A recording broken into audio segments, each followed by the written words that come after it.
Guys, what's going on? I'm gonna tell you about the fucking nightmare of a morning I had with this fucking truck. Alright, about 2 weeks ago I had a check engine light come on. It was P26AB. Pretty sure that was it. Looked online, everything like that, and it said it was the three-way coolant valve. I did a lot of research for buying it. I didn't want to go to the dealer because also I heard that my warranty's up. So I didn't want to go to the dealer anyway because all this shit that I have done, I don't want them flashing my PCM. Even if you tell them, sometimes they don't give a fuck, and I don't feel like dealing with that shit because I'm going to get angry as it is and snap out on everybody. So I ordered the valve. It came in. I was going to do it yesterday, but it was pouring rain all day. It came in Friday. So I did it this morning. And that was a nightmare. I couldn't get the hose clamps off. I had to run out and get hose clamp pliers. That made everything a hell of a lot easier. Coolant was all over the fucking place. I forgot to buy extra coolant.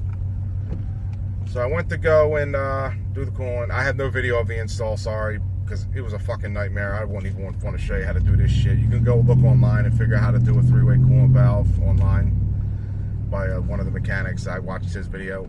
It was an easy install. It was just turned into a fucking nightmare for me, and I got really pissed the fuck off. So I installed it because the check engine light. So everything went in. The install went down. I cleared the code, took it for a test drive. Everything was good.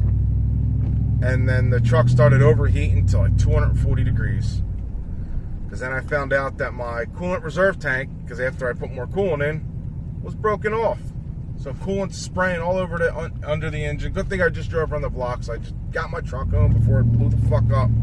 Got my truck home. Had to take my wife's car to Autos In, which is literally 10 seconds from our house. Got more coolant, filled that up. I have like 3 different coolants in here right now because it's all they had, and I don't really care.